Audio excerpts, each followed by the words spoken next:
Today is one of those days that no, we're not going to get in a $500 draft. Instead, we are going to be grinding it out, some lower dollar buy-ins, $3, $25, for the purpose of perfecting our draft strategy, making sure that we are as sharp as possible, making sure that we can make some mistakes that don't cost us too much money, and we can learn from those mistakes before we hop back into the high dollar streets. So we are going to be in the $3 draft on Underdog. This is the Schnowzer again. This is what I would recommend if you were looking for something to practice, something to have fun. Whether you're practicing for your main fantasy football draft with your buddies or whether you're practicing for higher stakes underdog contests. Regardless, it's a $3 buy-in, $500,000 prize pool, $100K to first, $50K to second.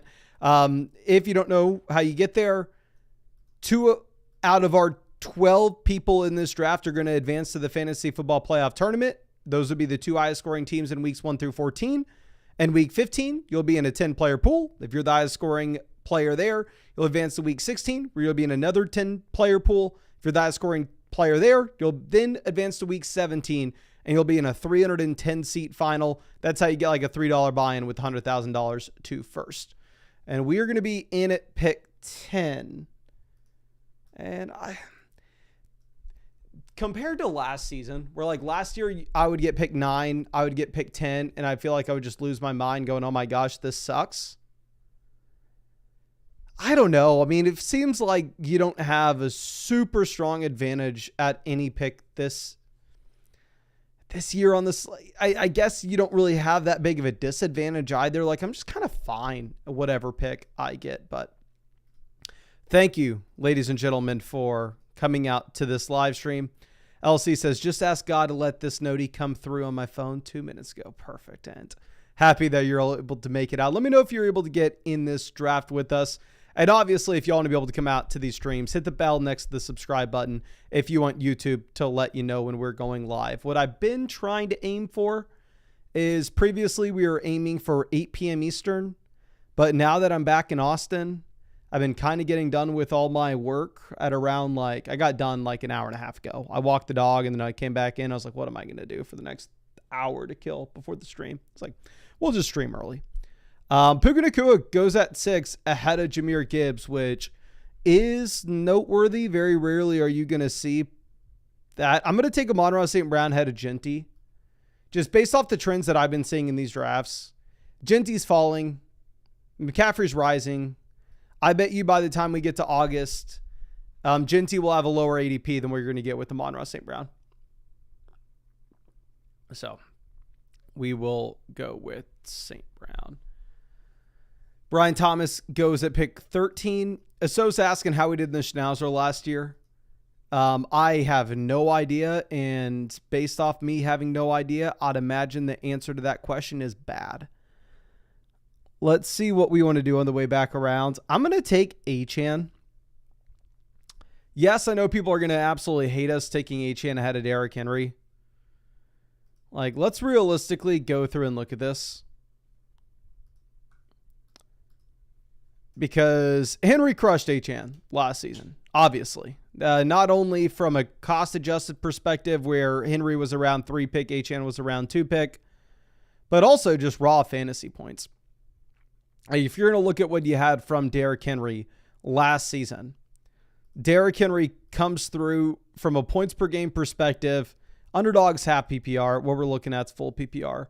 Henry's the RB4, averaging 19.79 points. Whereas if we go over and we look at Achane's the RB6, averaging 17.64. So Henry averaged 2 more points than Achane last season. But Achane's stepping into his prime. Derrick Henry turns 32 in January. You go look at the game log that you have from Achane. What happened these 3 weeks where Achane was a complete dud? These 4 weeks. You had no Tua. When you had Tua for the Miami Dolphins, Achane 23 points, 29 points, 27, 32, 10, 20, 20, 21, 19, 14, 31, and then 5.8, 18.1. If you look at the games that Achane played with Tua, he crushed Derrick Henry last season. Achane stepping into his prime. Derrick Henry again, I want to reiterate, it's already 31, going to turn 32 in January. I think the Miami Dolphins can be better than they were last season this year. And I think the Baltimore Ravens could possibly be worse this year than they were last season. So I'm going to take Achane ahead of Derrick Henry. And if you wanted to say Mason, well, you're an idiot. I would 100% crush you in these drafts. You should be taking Derrick Henry ahead of Devon Achane. I would love for you to draft with me. I mean, I'm drafting every single night on the live stream. Again, if you wanted to get into an underdog draft, you do need to be in one of these states. But pretty much every state has underdog. Texas, California, New York, Florida, Michigan, the big ones. And if you use promo code FLOCK when you sign up to Underdog Fantasy, which you can find that link in the description, live chat comment section, that says draft with us here, you will get a 50% deposit bonus up to $1,000. Plus, you'll be getting all my 2025 fantasy football draft guide cheat sheets for ESPN, Yahoo, Sleeper, etc., etc. And you'll get a free pick'em on top of that as well. But let's go. Steve says, Mason, would you ever stack a quarterback with a top tier running back? Example, Lamar and Henry. If I'm going to do so, I prefer it to be a quarterback that's going to check the ball down to his running back very often. Like, I think McCaffrey and Purdy can be positively correlated. Like, if it's like McCaffrey, Purdy, Gibbs, Goff, Genty, Geno, Bijan, Penix, if we assume that there's at least a respectable percentage of that player's points that are going to come through the air, we'll take Terry McLaurin. Y'all know I'm not a big Terry guy, but getting him here at 34 when we need another receiver seems fine. But again, if that running back's going to have a decent amount of their production through the air, I'm completely fine pairing them up with their quarterback. However, if you're banking on rushing touchdowns for the quarterback or rushing touchdowns for the running back, unless you're going to get like the Miami Dolphins 70-point game against the Denver Broncos from a few years back, not targeting like Lamar on my Derrick Henry teams. I'm not targeting Jalen Hurts on my Saquon Barkley teams. Am I actively avoiding it? Probably not, but I'm not going out of my way for it. We'll take Mike Evans here. So I think that you could 100% make the argument, go Daniels. You just took Terry McLaurin. But full transparency, the reason we're going to go Mike Evans just from the tournament aspect of this, well, one, I think Mike Evans in round 4 is a good pick. 2, we could use another wide receiver as well. But 3, if you look at the way the ADP lines up, Terry McLaurin usually is going like pick 29, 30, 31. Mike Evans typically going like 34, 33, 35. So both of them are almost locked and loaded into the 3rd round in every single draft. And if you look at the overlap of teams that are going to have both Terry McLaurin as well as Mike Evans on the same build, there shouldn't be too many. And by us taking Mike Evans here, it does open us up the possibility for a couple other quarterbacks. Like, even though we are not going to go Daniels to pair up with Terry, we can go Baker now to pair up with Evans. We still have the Jared Goff potential possibility with the Amon-Ra St. Brown. We still have the Tua possibility with Achane. So I really like the team. Stone asking if we're going to do another $3 draft after this. So we'll see. I definitely think the next draft we do after this one's going to be a $25 BBM. The reason being is we only have 3 $3 drafts that we're allowed to do until we are capped out at 20. Like in this tournament, Underdog is a 20 draft max. So I kind of want to save those for the next 3 live streams for us to do our first like warm-up draft. So we're going to go Evans here. Pond says, when are the redraft rankings dropping? So right now, if y'all check the site, we only have, I was thinking about this on our walk earlier. We only have best ball and dynasty rankings on the site at the moment. Obviously, when we get closer to redraft season, what we'll probably do is remove the best ball ranks and probably just throw redraft ranks on there instead. Can y'all please let me know, when is your redraft draft? Like, when are you drafting your redraft teams? The Flock League draft is in the middle of August. My expectations were probably in the middle of July to get the redraft rankings on the site, and that's when hopefully I can get y'all the draft guide cheat sheets as well.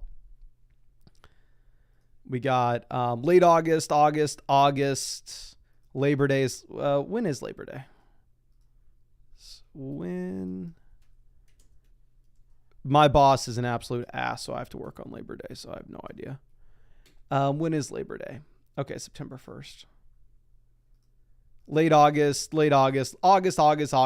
Yeah, so my plan wasn't to get the redraft rankings out till July. PPR Tyler says, I definitely fall in the hate watching category. Well, I'm sorry to hear it, my friend. I'm sorry to hear it. But yeah, most people have their drafts in August. We probably won't do the redraft rankings until July. So, and I also need to talk to the other creators on the side as well to see what they think. So Kamara goes. I'll take Mixon. We have not drafted much Joe Mixon since Nick Chubb signed, just with the expectations of Mixon falling to the 5-6 turn here. But I mean, RJ Harvey is going to continue to fall as well, right? So it's not like Harvey gives us an edge over taking Mixon. So we can go Mixon 58. Looking at the quarterback here with Burrow, I don't have any Bengals, so I have no interest in taking him.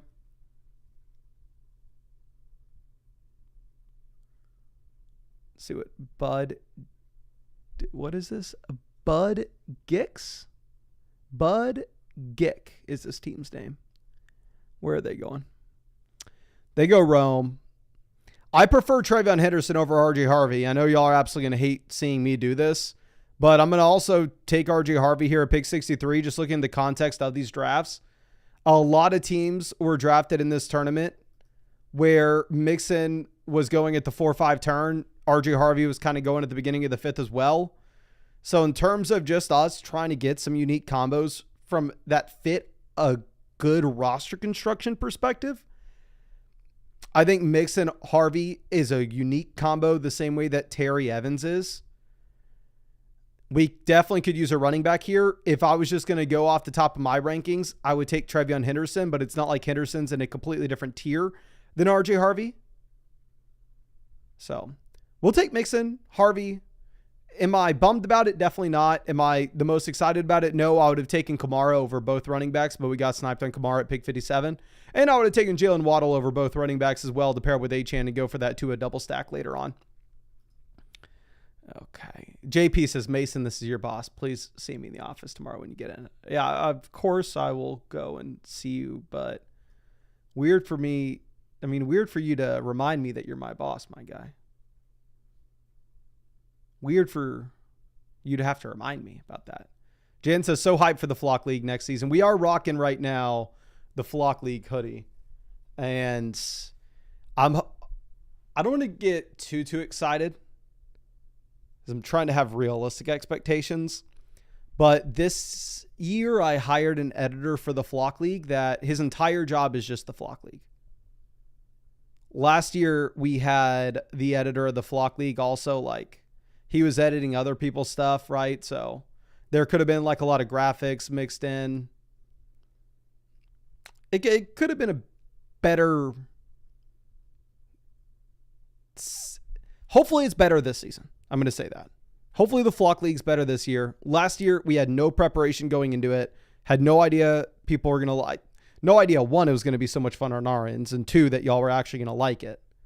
So we kind of threw everything together like right when the season started. But we're having some plans going into the year. Okay. Sam Laporta goes 79. I would have absolutely loved to get Laporta. See, Stephon Diggs goes. We'll take Shakir, knowing that we needed a receiver, and it seems like Shakir's the only wide receiver that's still on the board that's not guaranteed to make it back to us. Because going over and looking at the team 2 picks after Snowballer, this team has Josh Allen, right? So if we pass on Shakir at 82, there's a 0% chance that we get Shakir on the way back around at 87. Every other receiver on the board, we have a shot at pick 87 to get them. So we know we need at least one receiver. Having 3 running backs through the start of this draft. Let's see what this team decides to do. They go Hawkinson, so we're going to get Josh Downs as well. Downs, if you look at my rankings, I believe we may have him ahead of Shakir's. Obviously been one of the big-time risers. But again, going back to what we were doing in round 7, like, I knew if we passed on Shakir, there was no way we were going to get both Shakir and Downs. Based off the team at 36 having Josh Allen and also Shakir's ADP. But going Shakir over Downs in round 7 is what allows us to get Downs in round 8 and get this combo. So I feel like we're good at running back, good at receiver. Obviously, we're going to be playing catch up at quarterback as well as tight ends. But wide receiver, we have St. Brown, Terry McLaurin, Mike Evans, Khalil Shakir, Josh Downs. Running back, we have Achane Mixon as well as RJ Harvey. Yeah, but Bush is going to get humiliated this year. We will humiliate the man. JP says, what Jags running back are you betting on the most? If I had to guess, I would say my most drafted Jags running back that we were taking a bunch of like a month ago was Travis Etienne. The ADPs have kind of changed where I haven't taken much Etienne lately now that he's gotten steamed up. But let me just pull up my Jags exposure and I can show you. Jags, I guess Tank Bigsby is my most drafted guy at 10.8%. I have Bigsby at 10.8%, Etienne at 8.2%, Tootin at 5.7%. So I'm slightly overweight Bigsby, in line with the market on Travis Etienne, and slightly underweight by Shell Tootin. But if you would have looked at my exposures a month ago, we would have been much heavier on Etienne, and we would have been even much lighter on Tootin. But Tootin's fallen, Etienne's risen, so we can balance it out a bit. So we're kind of fine seeing these receivers go, such as like Jaden Higgins, Trey Harris, because once we have our 5th receiver as Josh Downs, like I'm pretty solid there. Team at pick 1 gets Patrick Mahomes, making it all the way down to him, which I'm sure they're excited about because they put themselves in a boat where they were probably targeting either Burrow at 72 or Kyler at 96, and both quarterbacks got sniped from them. So getting the falling value of Mahomes at 96, being able to pair him up with Kelsey is a good little consolation prize. Sosa says, one rule I'd like to see for the Flock League is no trading between guys that share the same channel. Oh, trust me. I'm fighting for that rule this year. I'm fighting for it. Malik says that he is at pick 1. Yeah, so I'm sorry you got sniped on Burrow and Kyler, my guy, but at least he got the Mahomes Kelsey value. Naeem says, why am I hearing so much about Dante Thornton? I mean, he's playing over Jack Besh with the ones right now, but also that report came out like June 14th. And the reality of fantasy football content creators, which I may or may not be one of those, is in the middle of June, we are dying to have something to talk about. So if there's anything that comes out, we're going to all pretend that it's a super big deal. Okay, Lukacic on the clock. I love Purdy in this range, but we don't have a single Niner. Like, you can make an argument to go Fields because at least with Fields, you have the rushing upside. We don't have any Bears either for Caleb. If we are going to go any quarterback, it's probably going to be... I'm going to take Tracy over Scattaboo, especially when we have Harvey. So we already have somebody we can make an argument gives us the ceiling to weeks 15 through 17. I know I've been saying this all along. The reason we're underweight Scattaboo is the vibes seem off. It's definitely a much better Scattaboo pick right now when he's kind of going back to back with him and Tracy. But like, if you look at my exposures to the Giants at the moment, like, I am very much overweight Tracy, underweight Scattaboo, but if you remember, they used to be like around apart. Now that they're much closer, I can see anybody justifying to take Scattaboo at his price. I'm probably going to reach on Goff. Like, we don't have Baker anymore for the stacking option with Evans. We don't have the stacking option with Terry McLaurin with Jaden Daniels. We don't have it with Khalil Shakir with Josh Allen. So our stacks are running thin. I don't think like Brock Purdy's that much of a better pick than Jared Goff is. We take Amon-Ra St. Brown in round 1. So if our team's going to be any good, the Detroit Lions offense needs to be good. So might as well mix in our first quarterback here. So now quarterback, we have Goff stacked with St. Brown. Running back, we have Achane Mixon, RJ Harvey, Tyrone Tracy. Wide receiver, we have St. Brown, Terry McLaurin, Mike Evans, Khalil Shakir, Josh Downs. So, decent team. Is it the best team ever? Probably not. What would have made it the best team ever is us getting Baker Mayfield at 106. That would have been beautiful. but it's not that bad with Goff instead.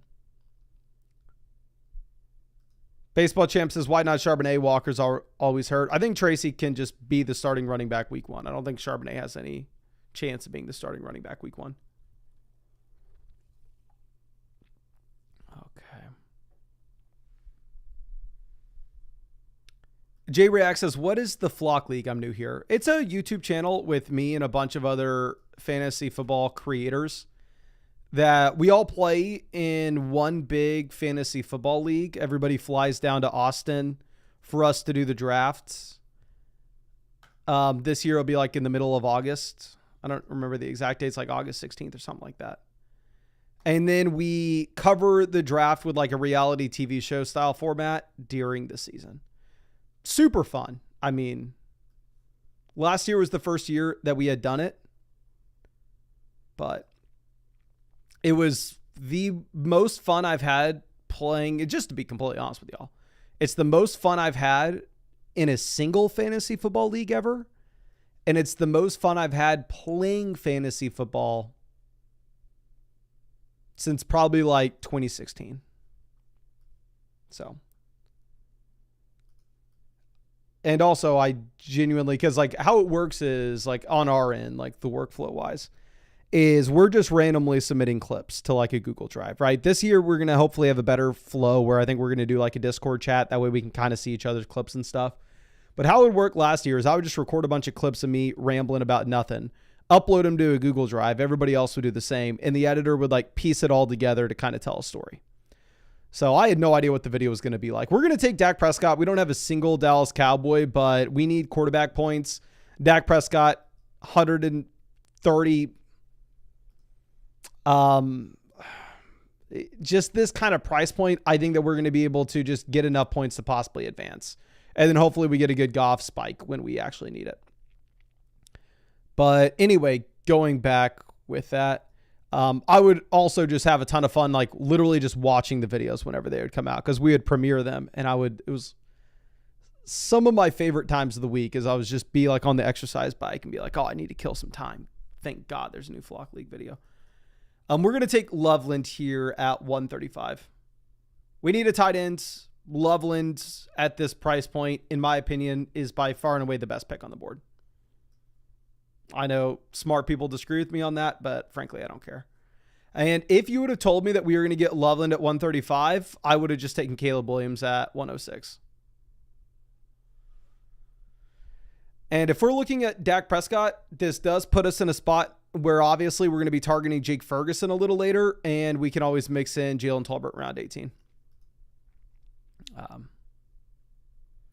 Vinny says Mason crying had to be the most uploaded clip to the Google Drive. Yeah, that was a pretty funny bit whenever I came up with that last year.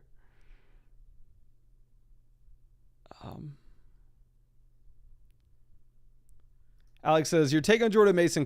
Aaron Jones comes from a heavy season and gets injured a lot.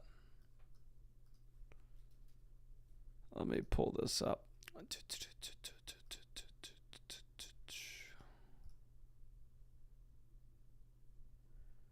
See the Aaron Jones gets injured a lot narrative. Aaron Jones has been a running back since 2017 in the NFL. So he's played 1, 2, 3, 4, 5, 6, 7, 8 years. Y'all want to take a guess on the fewest amount of games that Aaron Jones has ever played in a season through his 8-year NFL career? The fewest games Aaron Jones has played in his 8-year NFL career.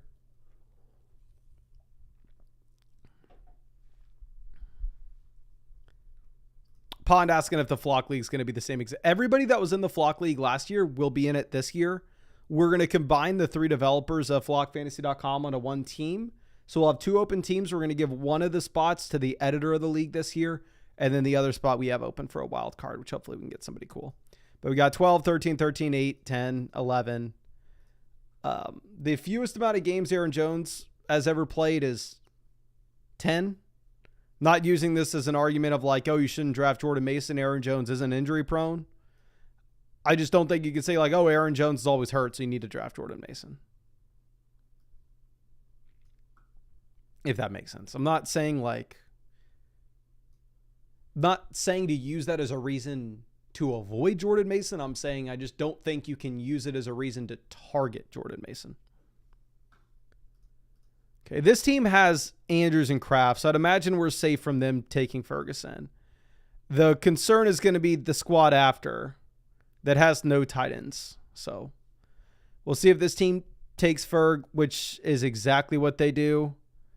So here's what we're going to do. We're going to pivot. We're going to take Michael Penix at 154, and we're going to send up a prayer that we get Kyle Pitts. If we would have taken Pitts and then tried to get Penix on the way back around, it just simply wouldn't have happened. This team has Drake London, right? So the London team would have very easily just taken Michael Penix at 155 or 158.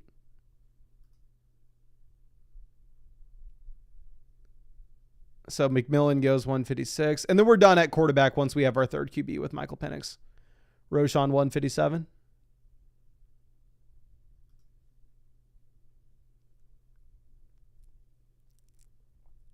Let's see. Do we get sniped back-to-back? Thank God we don't. If we got sniped back-to-back, I would have been a little upset. We're going to get Kyle Pitts here at 159 to pair up with Michael Penix. It's been a wild roller coaster with Kyle Pitts. Faded him his rookie season, bought in year 2 after the strong rookie year performance. Then he completely failed us. Year 3, I was fine drafting him. Year 4, I went hell to the no. I'm sorry. Actually, maybe we mixed that up. Let me pull this up. Let me tell you when we've drafted Kyle Pitts and when we have not. We faded him as a rookie. Didn't burn us, didn't make us a ton of money. Year 2, we went heavy on Kyle Pitts, thought he was a good pick after him posting a really great rookie season. Obviously not ideal, but we won $150,000 this year, so who cares? This year, we are whatever. Not going to target him, not going to avoid him. In 2024, clear avoid. A lot of people thought Cousins was the truth. In 2025, I'm right back to where I was in 2023, where I'm not going to be telling people to go out of their way to take him, but I'm also not going to be telling people to go out of their way to draft him. Okay. G Ryder says, how many drafts have you run today? We did at least one eliminator on the Stairmaster today. We're in a bunch of slow drafts. We're in every type of slow draft imaginable. Big dog, sprint, marathon, weekly winner.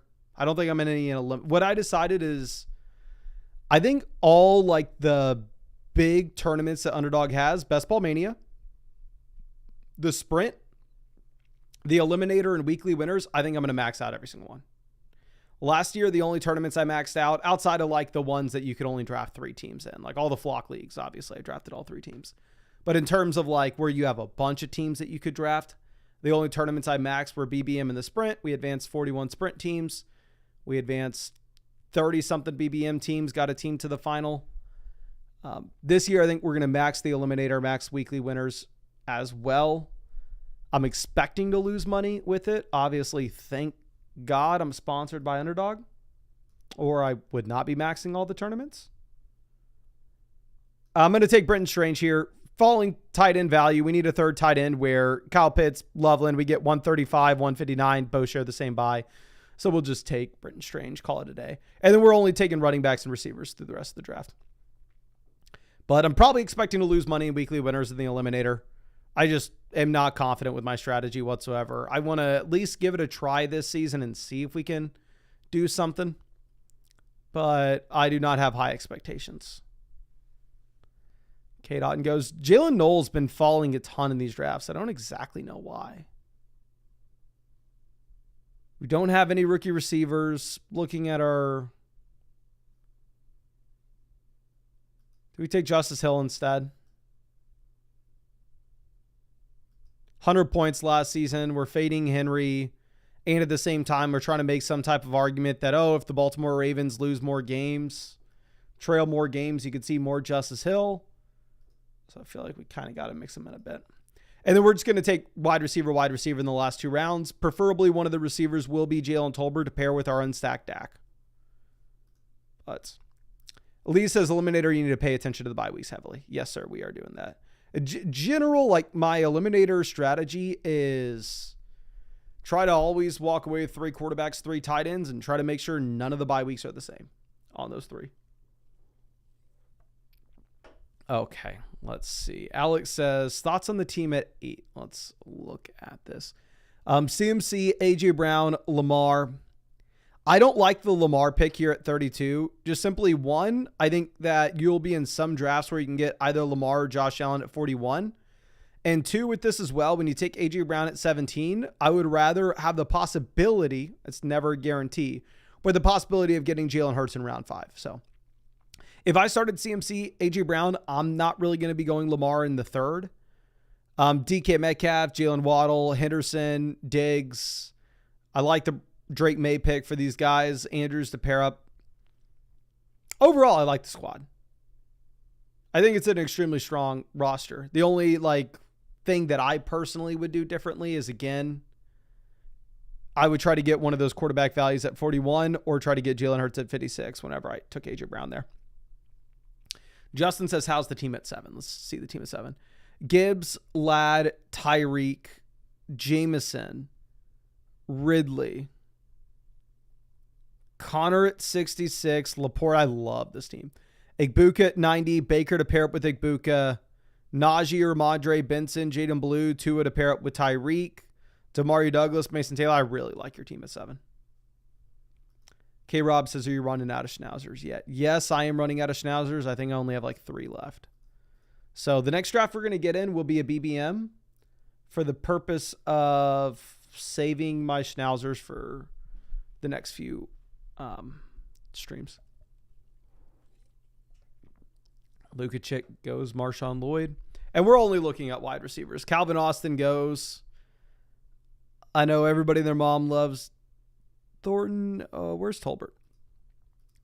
We're going to take Tolbert. It's probably very bad. But to be honest with you, I have been mixing in some Jalen Tolbert around. I've been mixing in a lot of Jalen Tolbert around 18. Even on teams where I don't have Dak Prescott. But here, especially when we have an unstacked Dak, when we whiffed on Ferguson, I think we have to go ahead and take him.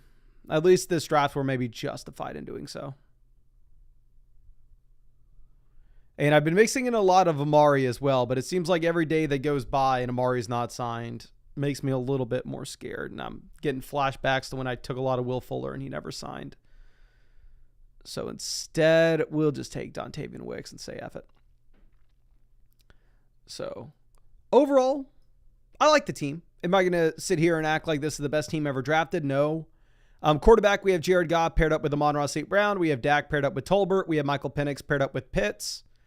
Running back, we have Achane, Joe Mixon, RJ Arvey, Tyrone Tracy, Justice Hill. Wide receiver, we have Amon-Ra St. Brown, Terry McLaurin, Mike Evans, Khalil Shakir, Josh Downs, Jalen Tolbert, Dontavian Wicks. And tight end, we have Loveland, Pitts, and Brenton Strange. So let's go ahead. Let's hop in a BBM. I'm sure everybody watching this already knows, but I will just...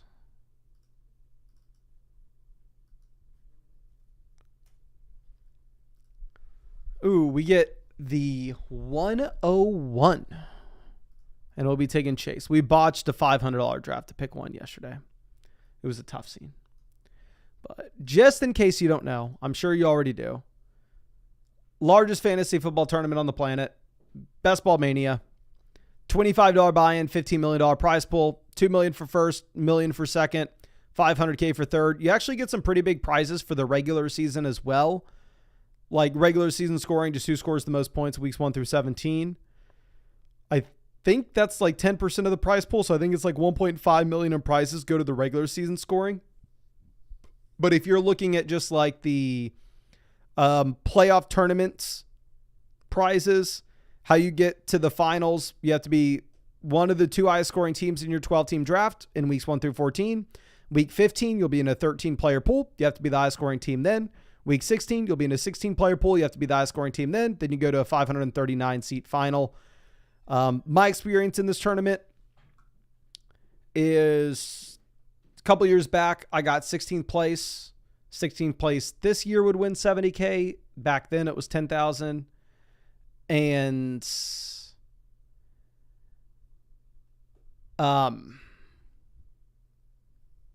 last year I got to the final and then got absolutely crushed. My team shat the bed in week 17, but at least I got to pretend for like a couple days that I was about to win like $2 million.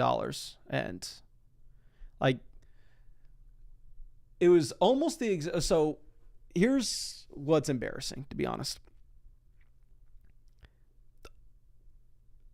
Last year in week 17, and this just goes to show how dumb I am. I had convinced myself in that like 4-day span, right? Whenever I realized like, oh, okay, I'm in the week 17 final. I have a chance to win Best Ball Mania, which isn't that impressive. 500 something people made it, right? But I managed to convince myself in this 4-day span that if I just wanted it bad enough, my team would be the one who won. And in my mind, I was just manifesting something that was completely out of my control. And I had gone through the mental gymnastics enough where I was convinced Christmas morning that I was about to win BBM, because I had like Lamar going, Zay Flowers, Nico Collins, Isaiah Likely all in the Baltimore Ravens, Houston Texans game. And I was just ready to watch Nico Collins drop 40 fantasy points, to see Zay Flowers have his best game of his career. And it was brutal.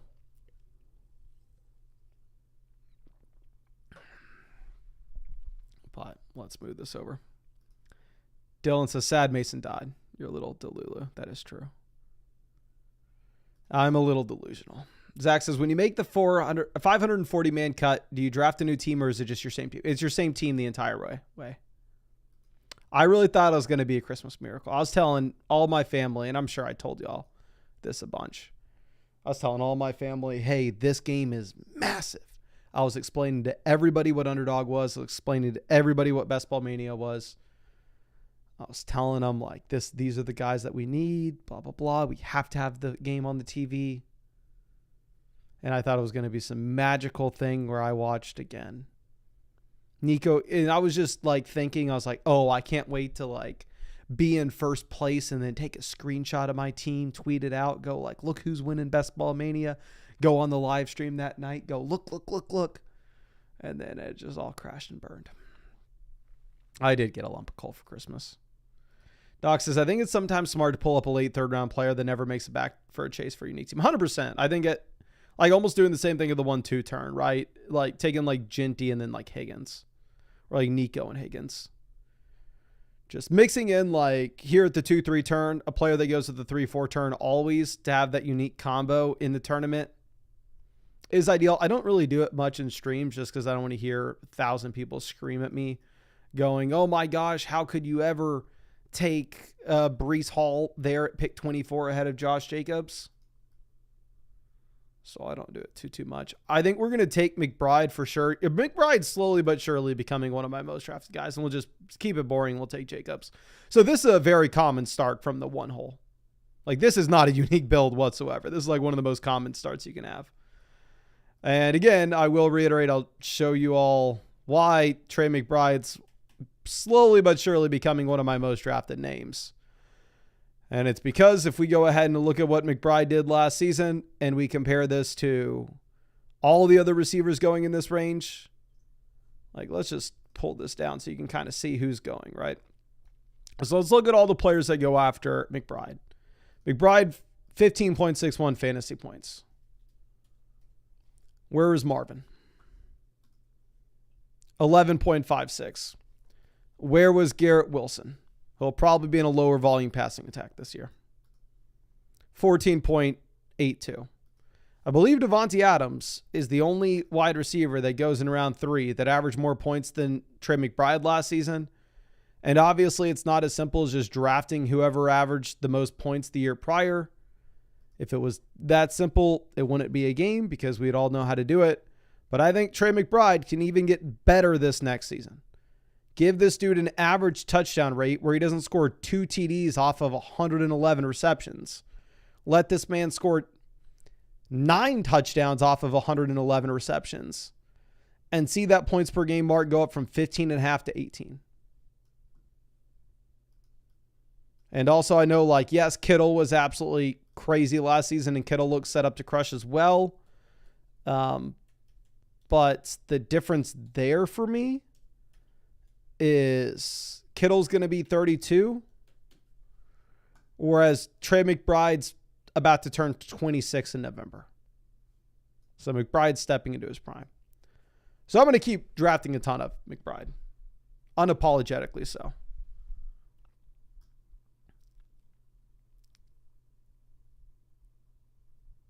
Michael says Kittle is ghosted in seasons past. I'm not going to lie. Kittle's a great pick as well. Like, this is nothing against Kittle. You can look at the average ranking on the site for George Kittle. The average ranking on the site is Kittle at 36. Like a full round ahead of where he goes right now.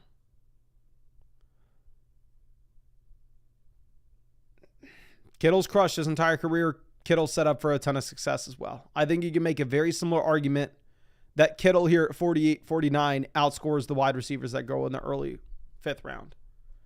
So I'm not wanting to be overweight on McBride and underweight on Kittle. I would probably rather just be overweight on both.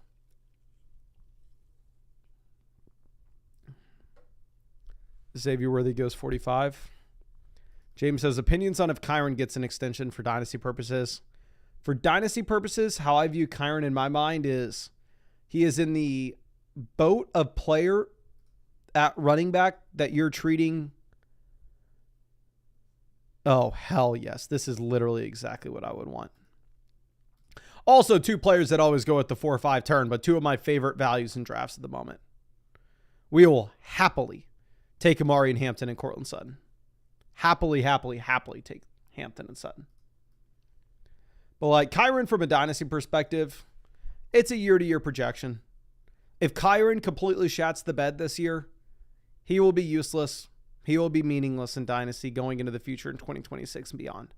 The floor can fall out from his value very easily. But if you're a contender, he's a running back that's like, oh, okay, well, possibly he could be a mid-running back 1 this year. And if he performs well, then he'll probably have a starting job next season as well. So like wide range of outcomes on Kyron Williams. I would say the same thing with Chase Brown. Chase Brown's also kind of like a 1-year rental in dynasty that has upside. Like, and I like Chase Brown. I'm not trying to talk down on these players whatsoever. It's just, in my opinion, the reality of the situation. Like, these running backs like Chase Brown, Kyron Williams, if they're horrible this next season, then maybe they go down the, it's too late for this. I was going to say maybe they go down the James Robinson hole, but especially coming to the end of the rookie deal like Kyron, they're horrible. They could be zeros 12 months from now. But if they're great, you could get solid production this season and then also potentially another starting job next year. You just have to treat them as like 1-year rentals that could possibly add on another year or 2 if they perform well. Okay. Rob, happy to see you out here. Thank you, my guy. Andrew says, would you select Neighbors before Puka? No, I would not. Offense is going to be too bad.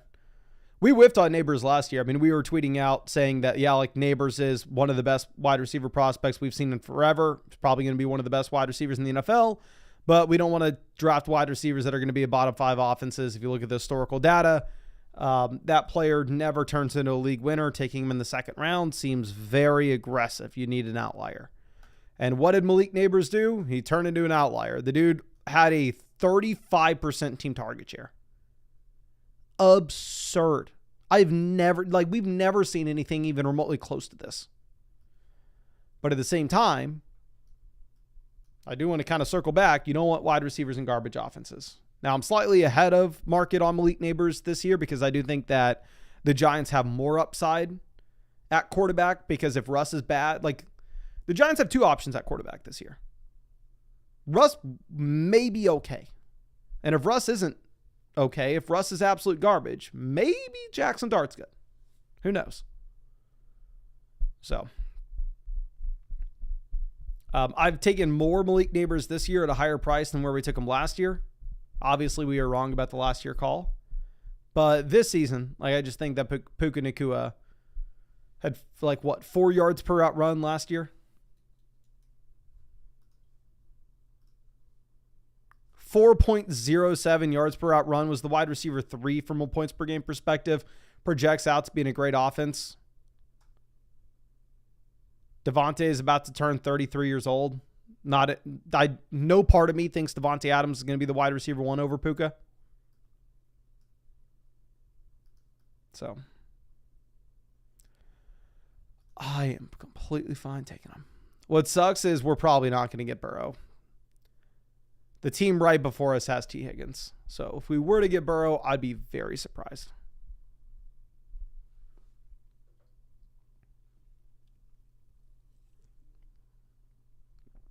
No Burrow for us. Actually, I don't know if we want to go Judkins when we have Hampton. Maybe we just take an old crusty vet, give us some production at the beginning of the season. We'll go with Montgomery and Sticky Ricky.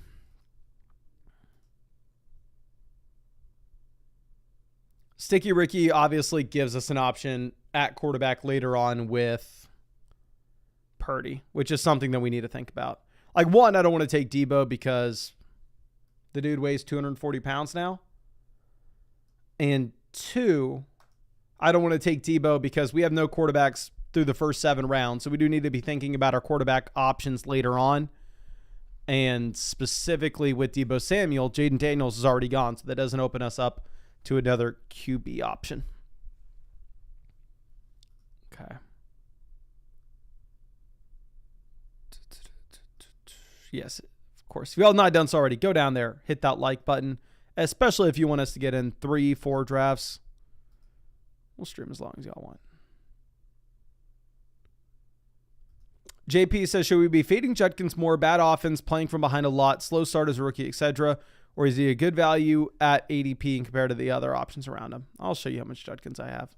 I'd imagine that I'm very close to neutral on Judkins. If Judkins was in a good offense, I would try to make if Judkins went to the Chargers and he was getting drafted at the 6-7 turn, Judkins would probably be my most drafted player. Like, I believe Judkins is a great running back.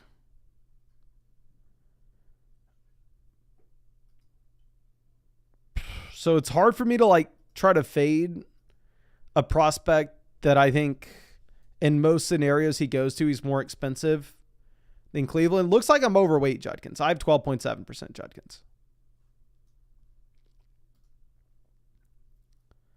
I think he's great. I completely understand the sentiment around it's probably going to be a bad offense. And that's why I'm not screaming from the rooftops that you have to draft him. Let me see all my rookie running back exposures. Genty, I'm kind of in line with the market on 7.6%. Hampton, I hope I'm overweight on. Hampton, 11.4%. I definitely need to bump that up. This draft hopefully should help a bit. Caleb Johnson, I already showed y'all Judkins. Caleb Johnson, I'm at 9.5%. RJ Harvey, we've definitely been mixing in more lately. We're up at 8.2%. I'm trying not to be underweight any of the big rookie running backs this year. Oh, Trevion Henderson's the other guy. I guess I'm underweight Henderson. I'm only 7% Henderson. So based off that, for me personally, even though we're slightly overweight Hampton, I want to be very much overweight Hampton. So I need to target more Hampton. I need to target more Henderson. And like I said, we weren't drafting Caleb Johnson really at all before Rodgers signed, but now that Rodgers signed and he goes at the same spot, I want to be overweight Caleb Johnson as well. This is the literal dream for us. So for sure, Kyler Murray is going to be an auto pick to pair it with McBride. The question is, do we want to go with Bo Nix as well to pair it with Sutton? Or do we want to go bully tight end to get Hawkinson and open us up to the possibility of McCarthy later on? We're probably just going to take both quarterbacks here with Kyler and Bo Nix, especially as the quarterback prices have been creeping up the board. And I really do like both quarterbacks at cost. If we didn't have McBride, I definitely would have taken Hawkinson here instead. But Let's go Bo Nix to pair up with Sutton. Let's go Kyler to pair up with McBride. Okay. So now wide receiver, we have Chase, Sutton, Sticky Ricky. We have the elite tight end with McBride. Running back, we have Jacobs, Hampton, Montgomery. Quarterback, we have Kyler paired up with McBride. We have Bo Nix paired up with Sutton. Action Cav says, is Underdog available in communist Canada? Underdog is available in Canada outside of Ontario. Underdog's not in Ontario, but it's in all the other Canadian places.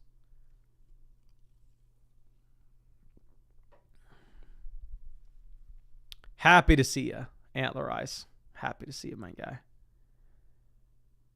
Let's see. Brandon asking if we're underweight DJ Giddens. Let me pull that up. Where are we? We're about 11% DJ Giddens, so slightly overweight. Rookie running backs that I'm underweight, I'd imagine Scattaboo. Scattaboo, I'm 5.7%. Tootin, I'm 5.7%, which used to be lower. Who are the other rookie running backs of significance? Jaden Blue used to be my bottom 3 drafted. I've mixed them in a bit now that the veterans have signed and he's come cheaper. I'm at 5.1% Jaden Blue.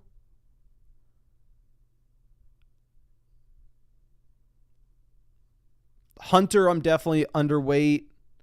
Actually, sorry, Jarquez Hunter, I'm at 5.7%, and considering that he doesn't get drafted in every draft, that may actually be right in line with the market.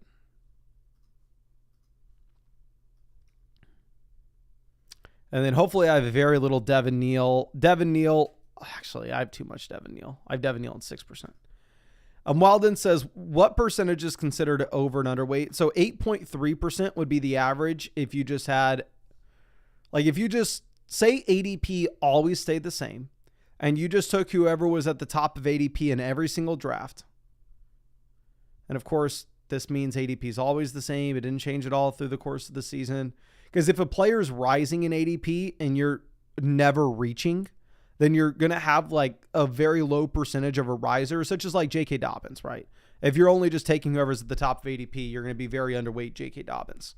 Whereas on the flip side of that, if a player is falling and you're just taking whoever's at the top of ADP, you're going to be very overweight a player that's fallen a bunch, which would be like Jonnu Smith. But 8.3% would be the hypothetical average mark for everybody. Ramondre Stevenson goes 117. So I definitely think we can take a third quarterback. If we're looking at the quarterbacks that are available here to us with Dak and May, obviously we took an unstacked Dak Prescott in the last draft, but we got Dak 15 picks past ADP. We really needed another quarterback. We're just blowing smoke. I'm not taking either quarterback, of course. We're going to go Luther Burden and Bateman. I'm very much underweight Luther Burden, but here we're getting him 12 picks past ADP. We're getting Bateman 10 picks past ADP. Our biggest needs are going to be receivers. I know some people would say, Mason, be smart, take Marvin Mims. You have Bo Nix. But again, I've reiterated my stance that I think Marvin Mims is one of the worst picks on the board. The only time I will take Marvin Mims is if he falls dramatically past ADP and at the same time we have Bo Nix and need a receiver. So if Marvin Mims made it to us at 144, I will take Marvin Mims. But even though we have Bo Nix, there's no way I'm taking this dude at ADP or definitely not before ADP. Okay. Nick says Trey Lance percentage this year. I capped myself out at 20% on my favorite players, so I believe we're at 20% exactly on Trey Lance. Logan says, what percentage DJ Moore are you? You know, it'd be a good post. Can I download I am 6.3% DJ Moore, so I'm slightly underweight DJ Moore. Can I download all my percentages, like exposures? I should download that and make it an exclusive post on the site. Here are my Bears exposures. Overweight Loveland, overweight Roshan, in line with the market on Swift, slightly underweight Moore, Luther, Caleb, Rome, and then for the love of God, I guess I took Cole Kmet in a puppy draft. I don't know why. Okay. And we have a bunch of quarterbacks and tight ends going off the board here in round 11, which is typically where we're wanting to go. Again, I want to reiterate, my favorite picks in round 11 are like Tyler Warren, Loveland. So I like the tight ends here for sure.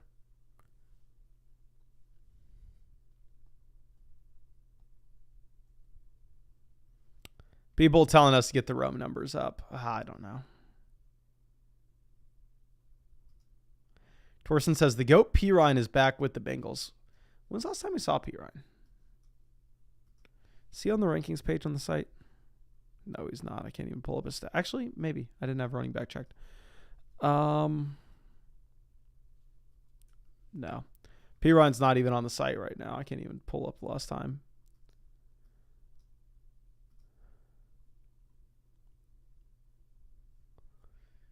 Trey Benson goes 136. Let's move this around.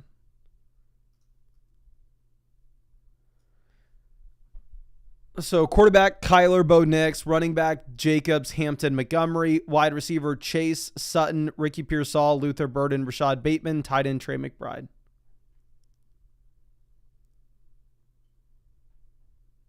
I don't want to say too much until we're on the clock.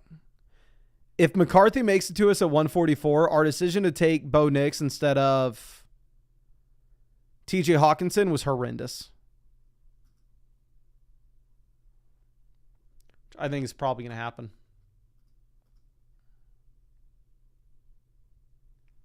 Dobbins goes.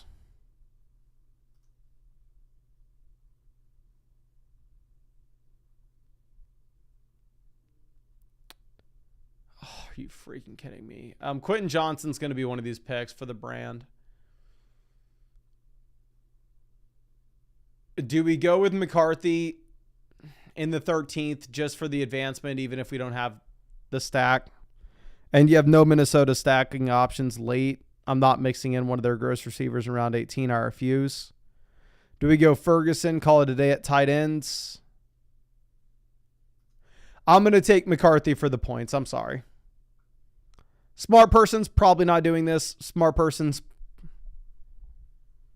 probably taking Jaden Blue here, but we're taking Jake Ferguson, or taking Leggett, taking anybody else. But I'm not, and I'm just going to eat an absolute massive L. Our team's okay. I'm not going to act like it's a bad team. I think it's decent. But our team could have been insane. If we would have gone back and instead of taking Bo Nix at 97, if we would have taken TJ Hawkinson at 97, then we would have been put in a spot where we would have just crazy values that fit structurally. Instead now, quarterback, we have Kyler paired up with McBride. We have Bo Nix paired up with Sutton. We have McCarthy unstacked. We have the elite tight end with McBride. Wide receiver, we have Chase, Sutton, Ricky Pearsall, Luther Burden, Rashad Bateman, the big Q. And then a running back, we have Jacobs, Hampton, David Montgomery. So it's going to be a team in which we draft 3 quarterbacks, 5 running backs, 2 tight ends, and the rest will be wide receivers. Sar says, I'm staying away from the Dallas backfield. Yeah, right now I am underweight. I don't even want to show you all my exposures to Dallas because I have an embarrassing amount of round 18 Tolbert. Can I just show running back searches? No, I can't. I'll just tell you then. I have 7% Javonte. I have 5.1% Jaden Blue, and I have 3.2% Miles Sanders. So I've definitely started taking them. I was even more underweight Javonte and Jaden Blue, but they fell in cost over the past few weeks. And at the same time, you had Dobbins and Chubb sign. So I've been mixing in more Javonte in Jaden Blue than I was at least previously. Like, I think their new cost is better than it was. But yeah, I am definitely underweight.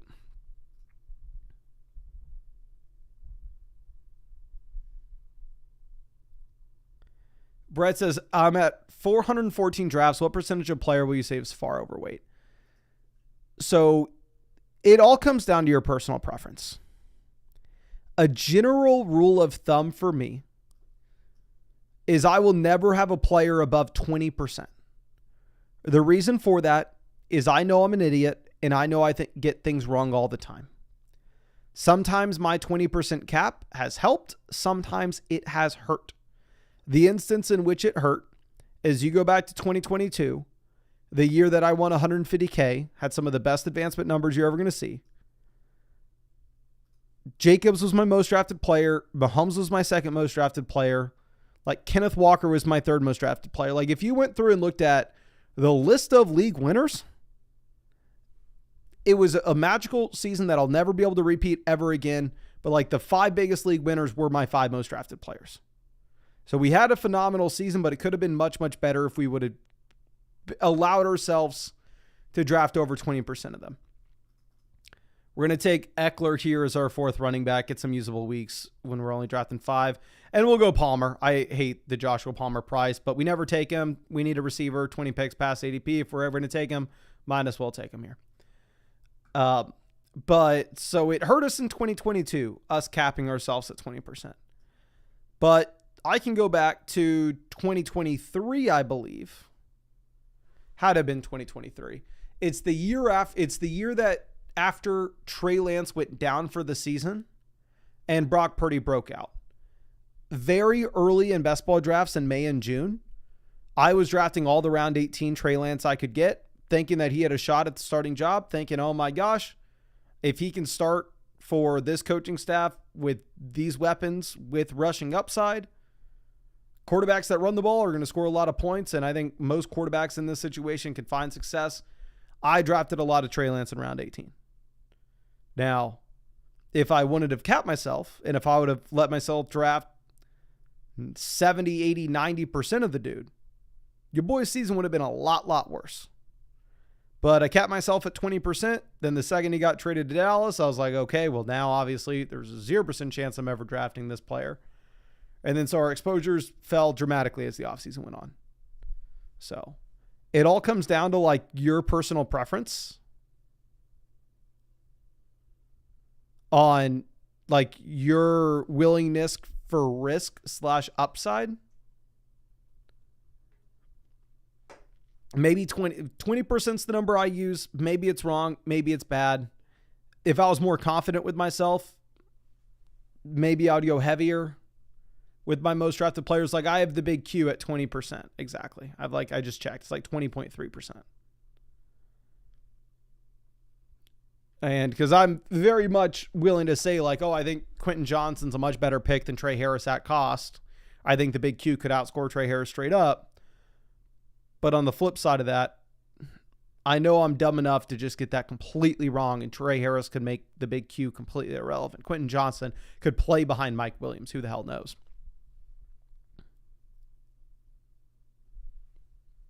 Okay. Jamie says, I missed Mason's drunk birthday stream a few years ago. We did 2 drunk birthday streams. Let me know in the live chat if you were there. James probably was there. But yeah, let me know in the stream if y'all remember those. That was not a good scene. Ross Cred, I miss it as well. The thing is, if I win Best Ball Mania this year, like for most people, it would probably help their YouTube channels a ton. But for me, it would probably be so bad because everybody would hate me to no end because it would be the only thing I would ever talk about. Every other sentence, I would let you know I won Best Ball Mania. So it would. It would really hurt. We are going to draft one more running back, one more receiver, one more tight end. Top Season Sickos wants us to go with the stack for McCarthy.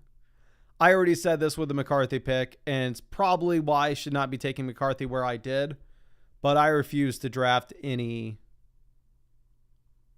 We're going to take Chubb, and do we go Schultz or Auden? I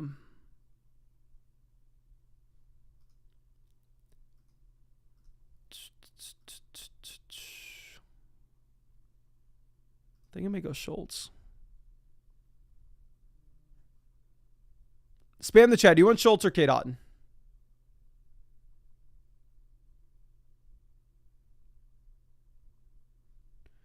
First message I see is Schultz. So we're going to go Schultz. I trust James. Go Schultz, 93. James, I don't know if I told you this, but we need you out there at the Flock meetup this year. We need you there, my guy.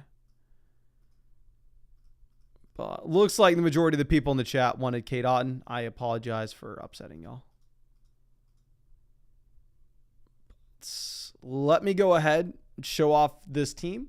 We're going to draft a random bum wide receiver in round 18. Tight end, we have Trey McBride, Dalton Schultz. So obviously McBride doing a lot of the heavy lifting there. Running back, we have Jacobs, Hampton, Montgomery, Austin Eckler, and Nick Chubb. So we have a ton of old crusty guys, and then hopefully Hampton to give us the late season breakout. Quarterback, we have Kyler paired up with McBride. We have Bo Nix paired up with Sutton. So these are the guys that we're hoping for big spike weeks in weeks 15 through 17. We have a random J.J. McCarthy thrown in here at 145, just hoping that we get the overall fantasy point advancement. And then looking at the receivers, Chase, Sutton, Pearsall, Burden, Bateman, the Big Q, Joshua Palmer, and then some random bum in round 18. So let's move this over. And who will that random bum be? Maybe Amari signs with Minnesota. Who knows? Realistically, I probably need to be mixing in more Jalen Royals. Actually, Rice, Hollywood, Worthy, Kelsey. Kind of at best, he's the fifth option. I guess you could say at best he plays over Hollywood. Go Yoshi Vosh, make the consolidated bet. Say, what if Higgins goes down and Chase and Yoshi Vosh become both more viable? They just get another random crap Jalen Tolbert. Or maybe I just let y'all bully me into Jalen Naylor.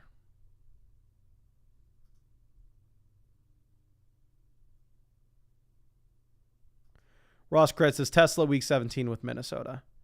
If Minnesota's the one who spikes when I don't have any other Minnesota Vikings, it doesn't matter what my week 17 bring back would be. We're crushed.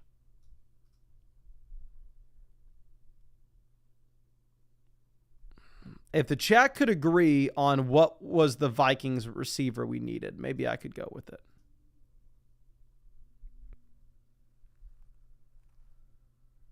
We're going to go Yoshi Vosh, pair him up with Chase, and go, what if we get a Higgins injury spiking both receivers? And let's get another draft. We're just going to get another BBM. If I can find it. Bum. We in.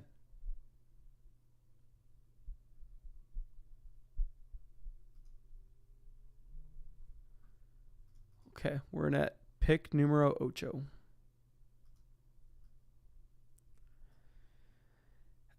At least at pick 7, you at least get like a sweat of like, ooh, am I going to be able to get Gibbs falling? Ooh, is there a 1% chance I get Lamb? Pick 8, you have no shot at that. Dylan and I refuse to show Niners exposures. Just kidding. Let me pull this up.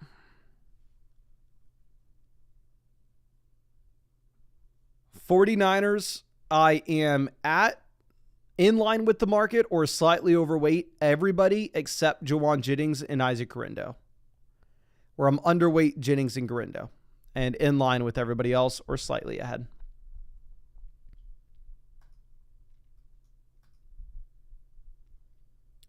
Jeff says he got Lamb at pick 8 last night. Matthew says pick 8 may be his favorite this year. Ooh. Troy asking if we're still doing team reviews on these live streams. So on the site, the team reviews I've been doing, I've just been doing in a private podcast.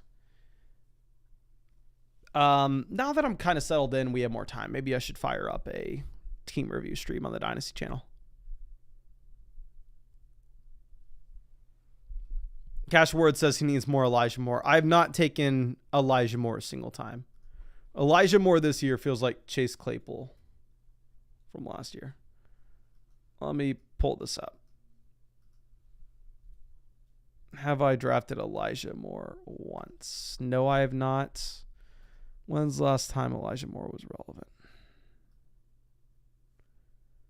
Elijah Moore, 12.5 points a game, 5.5, 7.5, 7.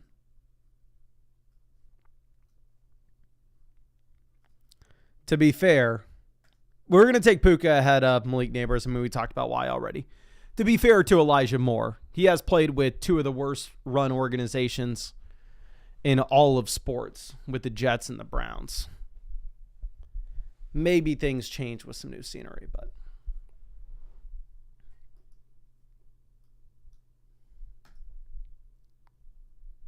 JP says Puka or CMC are both great options at 8.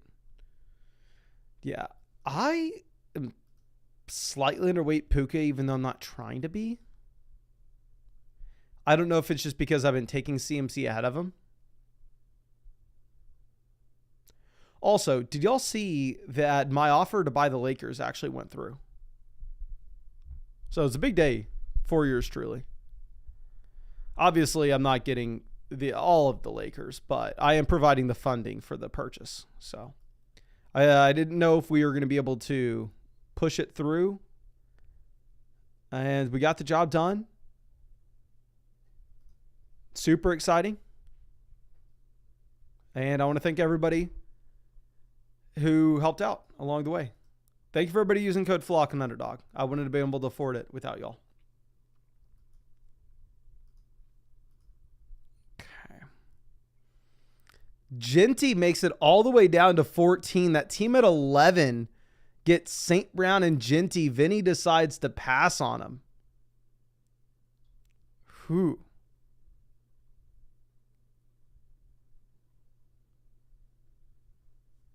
Interesting. Yeah, y'all will see.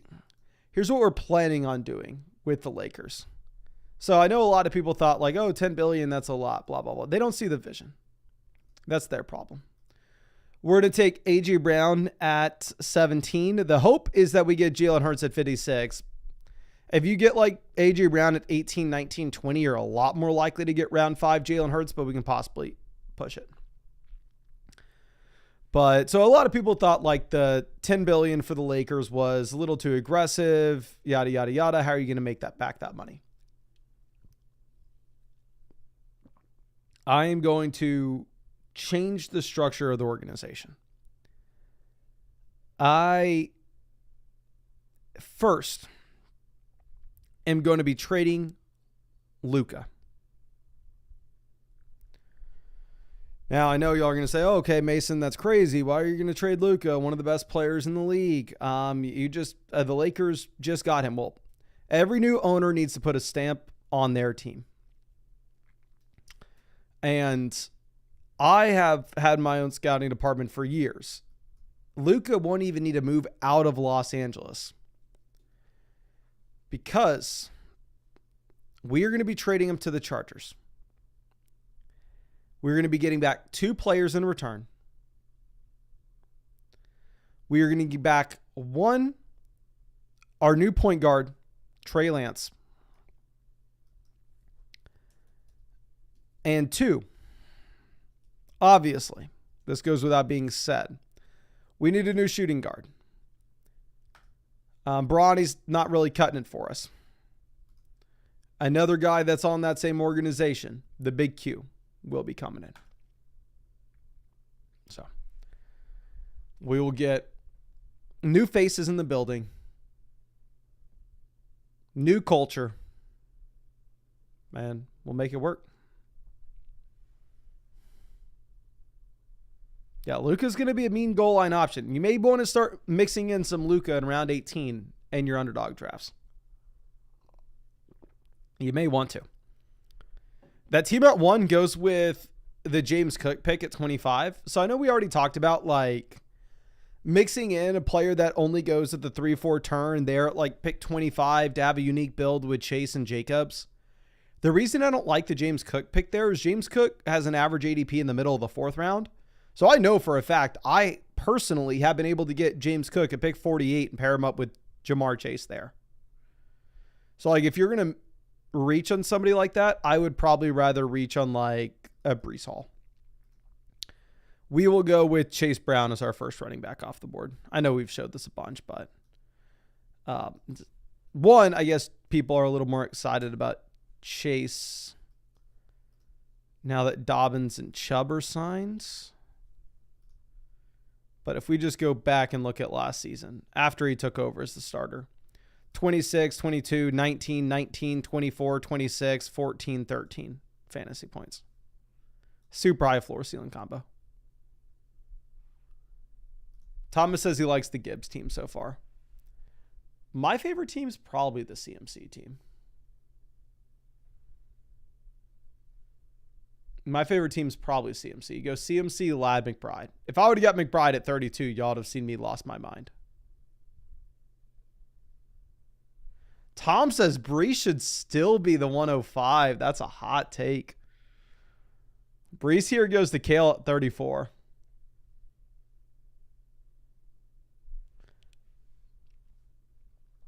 Vinny decides to grab Josh Allen at 36. We saw Vinny in the $500 draft yesterday go Josh Allen or he went like Lamar Jackson and Jalen Hurts in rounds 4 and 5, which I didn't mind at all based off the construction of the team early.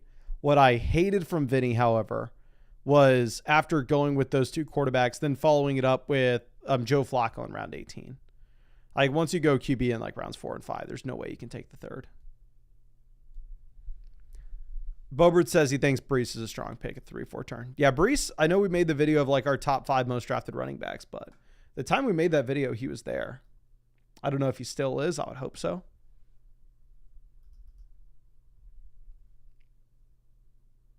Does this team... That team goes Daniel, so we're going to get Lamar. I know in the last draft we went through and we talked about the team that took A.J. Brown at 17, how I preferred not taking Lamar Jackson at 32. We said a couple different reasons. One, because you had the possibility of getting Lamar Jackson at 41, and two, obviously, the possibility of getting Jalen Hurts at pick 56. So, again, I want to reiterate, like, having A.J. Brown at 17, I'm not going to sign off on anybody deciding to take Lamar Jackson in the third. But I think Lamar Jackson around 4 is fine. Thomas says Kyron in the 4th was a steal. Yeah, team at 10 is interesting as well. Going Brian Thomas, London, Brees, and Kyron. This is a pretty fun draft. I've noticed Xavier Worthy falling. And Worthy I do have in a ton of drafts, so obviously sucks. I still am fine with Worthy in round 1. I know y'all pushed back and told me why I should not be excited about it. So I definitely have slowed down on drafting Worthy dramatically since y'all gave me your feedback. But I still am overweight Worthy, so any player I'm overweight on, I don't want to see their ADP falling. Yeah, Worthy I have in 14.5% of my drafts. It's not ideal. Bobert says the 11 spot has a very unique team.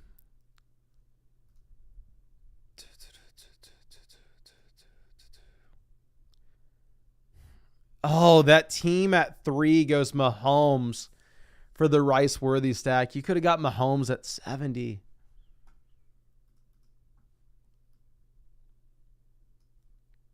Let's go, ladies and gentlemen. How many times do you see people getting a Lamar Flowers stack at value? Let's go. This is an exciting team. This is the best draft of the stream now. Now, I will say the team we got to BBM last year had Lamar and Flowers on it. What did that team do? Diddly squat, got to the finals, and then shat the bed. But this is nice because Lamar almost always goes to the 3-4 turn and Flowers almost always goes to the 4-5 turn. So having them together is exciting. Yeah, this is a fun team. So now wide receiver, we have Puka, A.J. Brown, Zay Flowers. We have the anchor running back with Chase Brown. And we have the elite quarterback with Lamar Jackson. Okay. But yeah, I don't know if I've seen... I'm sure and keep in mind, I'm in a bunch of these underdog drafts. I've done like 160 drafts, right?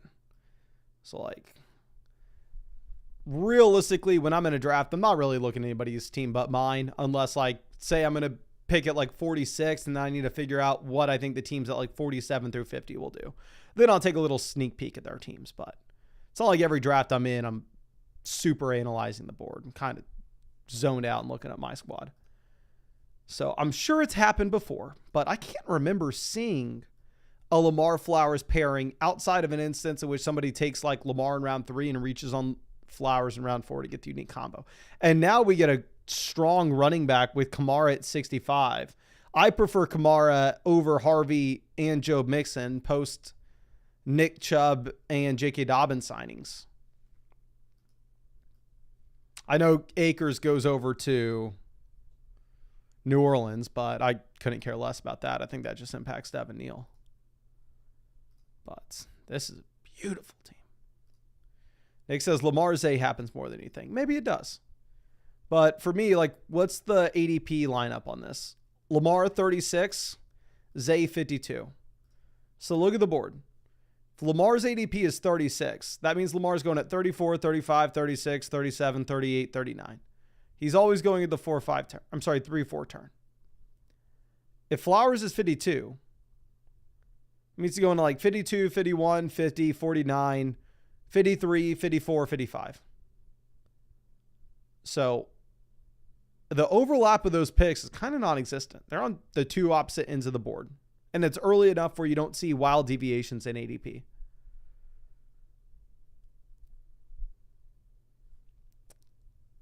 So, I don't know.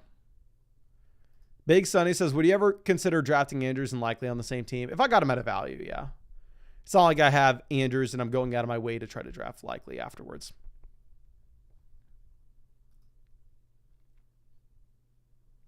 Okay, Caleb Johnson goes 77. Do we get Laporta?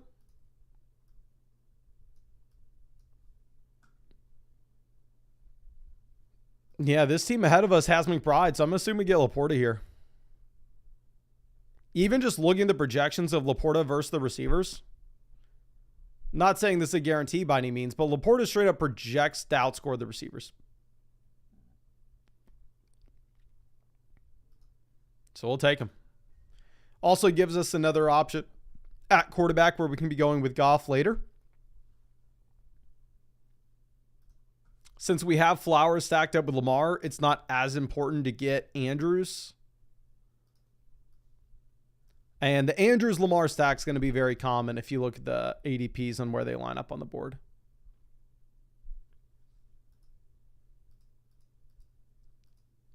But Aaron Jones, Pacheco, both off.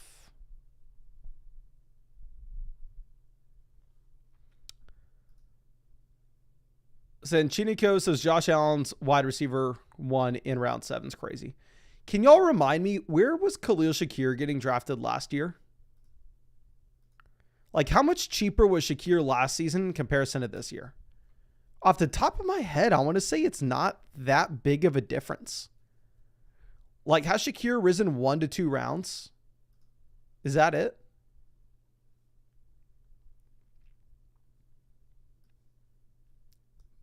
Maybe I need to pull it up, but Wheel Goat says like 6 rounds. So are you telling me Shakir's fallen?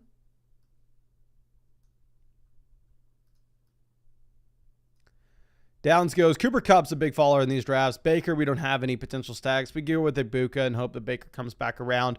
Or we could just take Brian Robinson, who's even safer now that you have Dobbins and Chubb both gone. So we'll take Brian Robinson.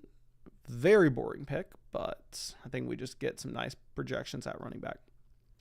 Buggy says Shakir was 90s and Keon Coleman was going a few rounds ahead of him. I think Keon was going in like round 7. So if you're saying Shakir was in the 90s, Shakir was going in round like 8. Yeah, Henry says Shakir was in round 8. Y'all know I was fading Shakir last season. Shakir ends up wide receiver 38. But in my opinion, Shakir looks like a much better pick this year than he was last year. Like, we've seen it now. The issue was he only had 4 receiving touchdowns off of 100 targets. But yards per route run jumps up to 2.32, highest mark of his NFL career. Target share 23%, by far and away the highest mark of his NFL career. 12.17 points per game, highest mark of his career. The issue with Buffalo last season for the receivers was the team had 32 rushing touchdowns. They had the most rushing touchdowns in the NFL by a decent margin as well. So, here are some general takes that I have. I think people may be surprised, and we may see the Kansas City Chiefs have more passing volume this year than they did last year. I think Philadelphia may have more passing volume this year than they did last year. And I think you could possibly see Buffalo with more passing touchdowns this year than they did last year.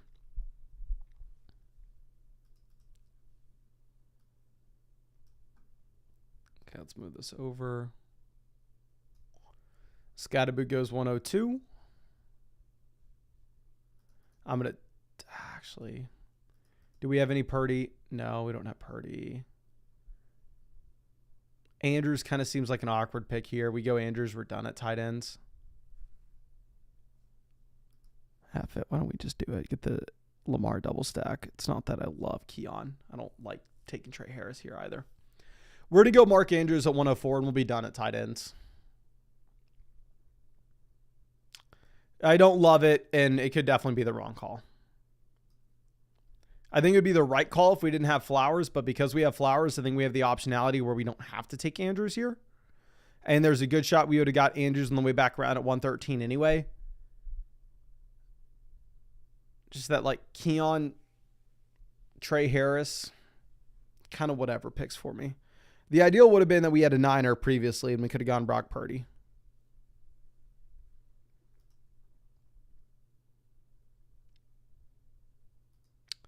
Buggy says, Flock, did you see A.J. Dillon's tweet yesterday with him pushing Hurts? We might go see Hurts go for 30 touchdowns. I did not see it. Let me see.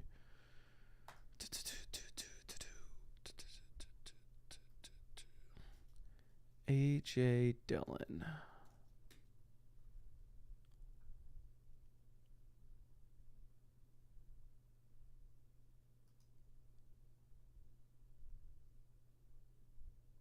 God dang, A.J. Dillon tweets a lot.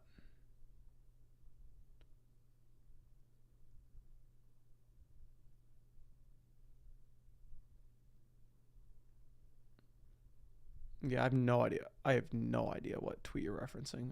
I'll show you A.J. Dillon's Twitter in a second. We are quarterback, running back, receiver.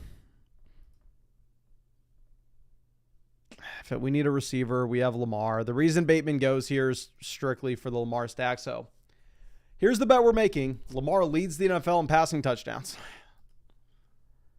The bet we're making is, I guess, the Baltimore Ravens defense falls out from under them.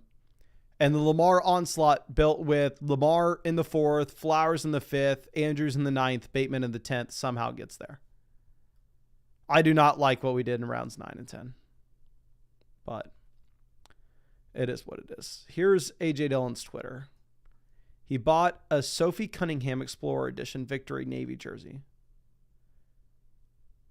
Tweeted out photos of his family, I believe. A mini golf course. Him in ice. And him saying, this is funny, sauna over cold tub. Or I guess, never mind. I thought that was him in ice. And then just 2 random guys.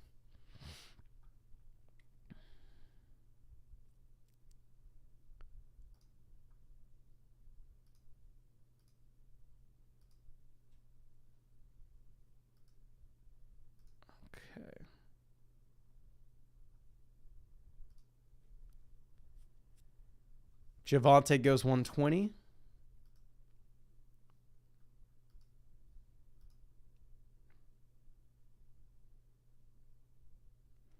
Buggy says, A.J. Dillon said they pitched to me that they had one specific role in mind when they signed me, and then he tweeted himself looking gigantic. Did he delete it or something?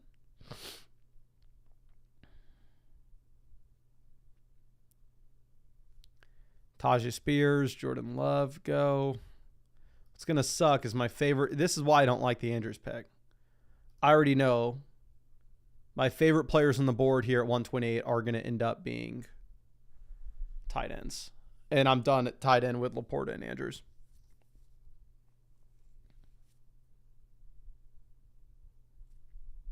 So I'm even going to hide him from me. I don't want to see it. I don't want to be upset with myself. And now we're in a spot like all these names are disgusting.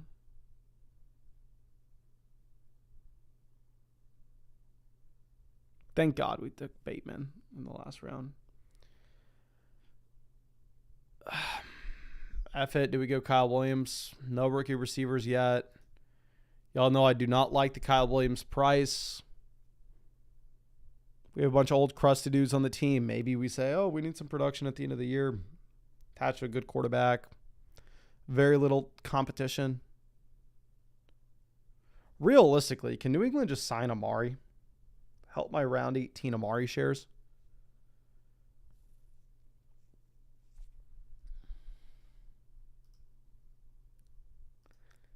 In 14 pieces. Keep one out of the three. Kittle 23, Myers 5, Henry 70. Total $300 budget. No way I'd go Myers. I'd probably go Kittle.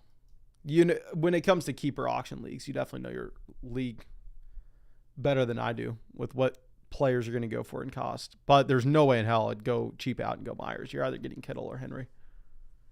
Main thing I would do is ask yourself, like, hey, if I threw all these players back, what would they go for? And if you think in your league, Derrick Henry would go for $100, George Kittle would go for like $50, then just look at whatever you think you'd be able to save by keeping them yourself. Live Like Larry says, I think Amari's going to go to the Titans as long as Amari signs somewhere, because I'm getting worried.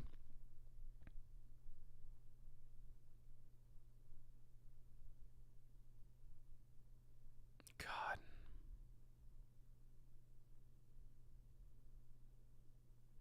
This is one of those instances. Do I just go with my most drafted player because I think he's better than the other receivers here? Or do I try to say I'm an idiot, I get things wrong all the time, and admit that I could be wrong and take the guy that's fallen 13 picks?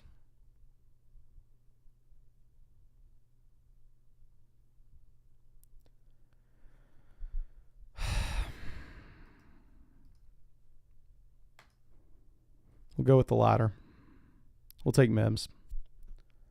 I'll admit I'm an idiot. I get things wrong all the time.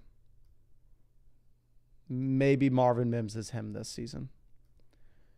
Both Kyle Williams and Marvin Mims are two of like my least favorite picks in these drafts.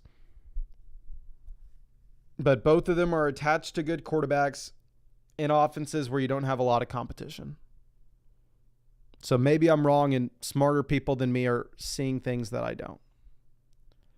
So if they both fall dramatically, we'll get the unique combo. We'll take them. And we need wide receiver production anyway. Your boy was an idiot by taking Mark Andrews at pick 104. I should have taken Trey Harris. That way at pick 128, I could have drafted Justin Herbert.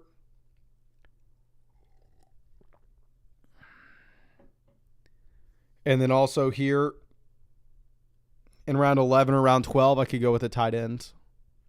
I would have just loved taking Loveland at 128 instead. Don't get me wrong, I still like the team. Wide receiver, we have Puka, A.J. Brown, Zay Flowers, Bateman, Kyle Williams, Marvin Mims. Running back, we have Chase Brown, Alvin Kamara, Brian Robinson. Tight end, we have Laporta and Andrews. And it's all built around the Baltimore Ravens passing offense. What this team needs is I need Lamar to be top 3 in the NFL in passing yards and passing touchdowns. We have Lamar in round 4, Flowers in round 5, Andrews in round 9, and Bateman in round 10.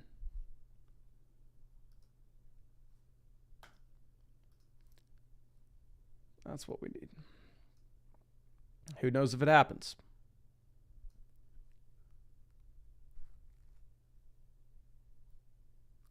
Two players I'm underweight on with Jack Besh, Isaac Rindo falling.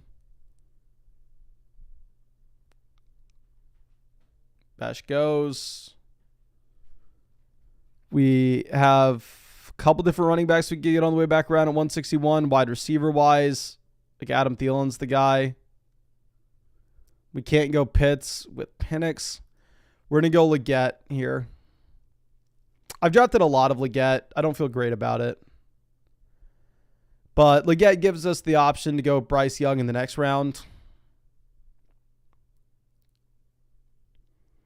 You have Ted McMillan. Outside of that, I'm not too worried about anybody else.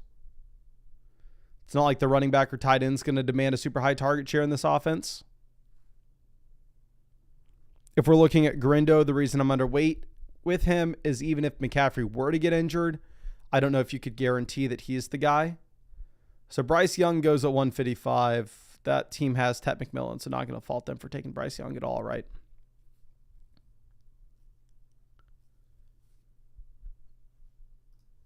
And Leggett's our 7th receiver, so it's a team that I know y'all may hate this, but we may draft 6 running backs.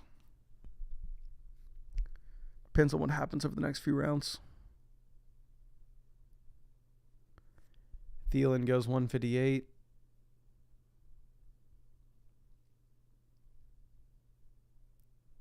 Let's see what Kale does.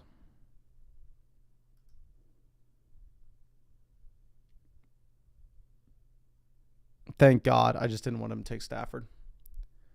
So, I mean, this team already has 3 quarterbacks. They have Daniels, Herbert, Penix. So, they're going to give us Stafford. And going with a quarterback in round 4 and a quarterback in round 14, I think you could very easily make an argument to go with a third. My reasoning and why we're probably not going to go with a third quarterback with this team is if you just look at how heavy we lean in on this Baltimore Ravens offense, where we have not only Lamar, but we also have Flowers, Bateman, Andrews as well. Like, there's no world in which this team does anything if Lamar Jackson's not the number 1 overall quarterback in fantasy. So, like, we built this team around that one idea, and that one thing has to happen.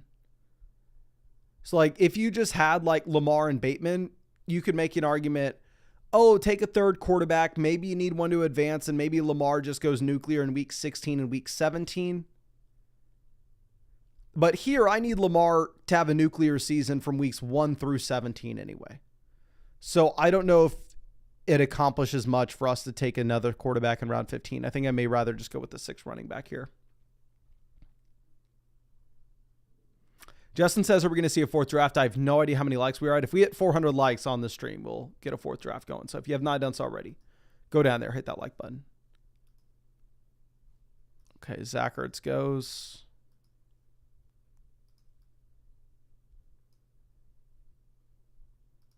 Don't hate me if I take Cam Ward.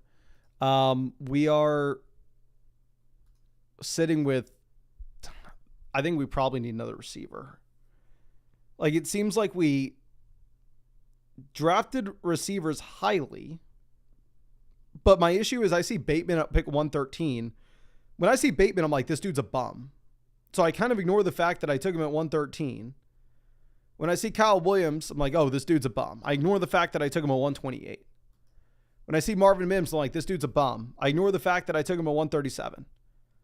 So it's like I took all these receivers that I don't think are good, but if our team's going to, like, we took them at a price where they have to be good, if that makes sense, if we're going to win.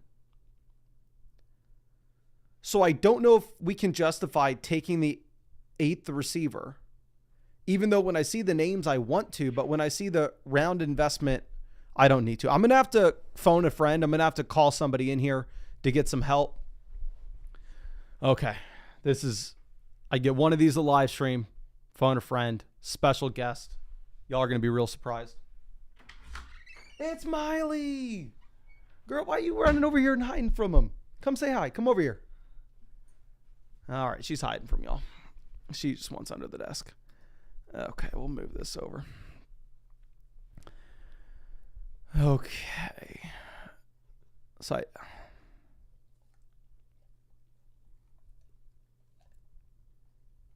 actually, F it. I mean, I'm an idiot. We're going to go with an 8th receiver regardless, right?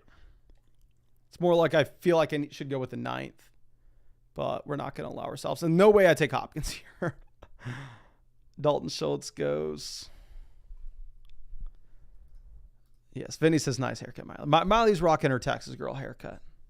California, she had her California haircut going, but it's hot here.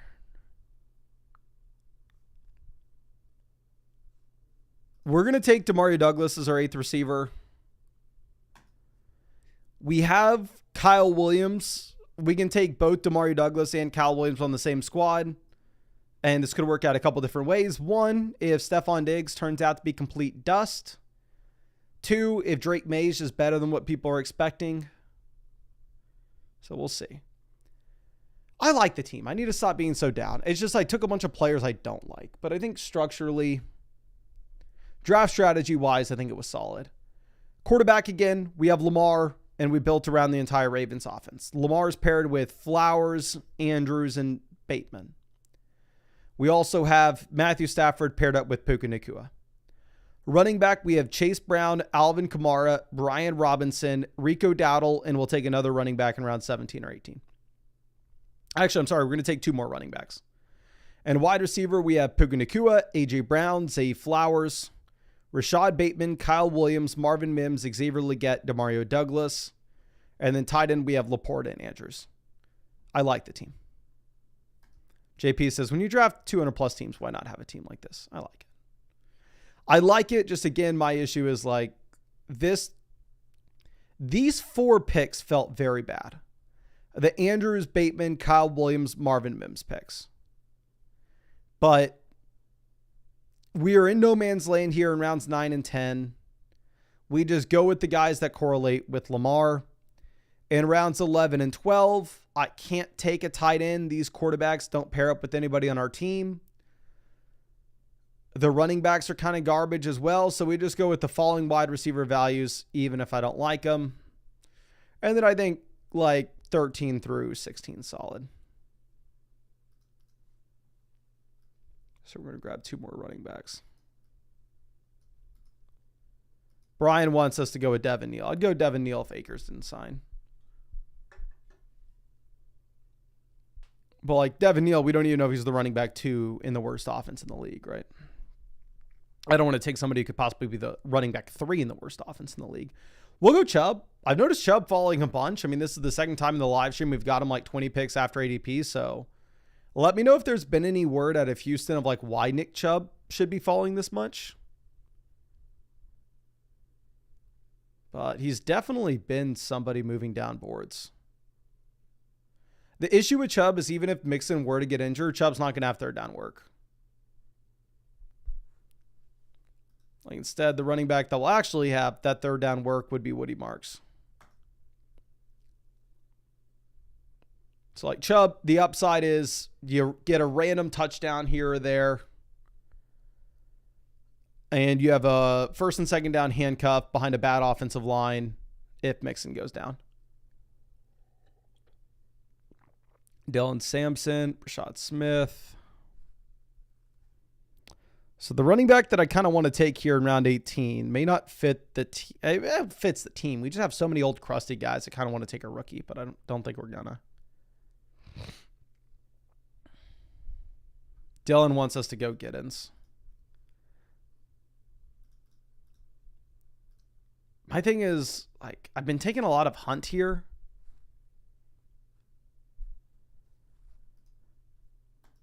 But if we are looking at the team, like, our issue shouldn't be points in week 1. We have Chase Brown, Kamara, Brian Robinson, Dowdle, Chubb. I think if anything, our issue is raw upside. So there, might as well take Giddens. Solid prospect profile. Clearly, you need injury to Jonathan Taylor to have any usable weeks at all. But who knows? If that were to happen, I think Giddens does have top 15 upside. So here's the squad. I like it. I don't think it was the best team I've ever drafted. I was very excited about it when we got the Lamar round 4, Flowers round 5 values. But afterwards, you know what's nice? Flowers actually on this thumbnail. That's perfect. Afterwards, I don't necessarily know how to feel about it, but I really do appreciate y'all hanging out with me. I have enough time today to actually take the dog on a long walk. Ooh, that was not ideal. I was going to move y'all over here. But yeah, again, thank you. We're going to be streaming every single day. And like I said previously, we were aiming to stream at like 8 p.m. Eastern, but now that we're back in Texas, Central time zone versus when we were on the Pacific time zone, feels like it's easier to get things done earlier. So we'll probably try to start streaming.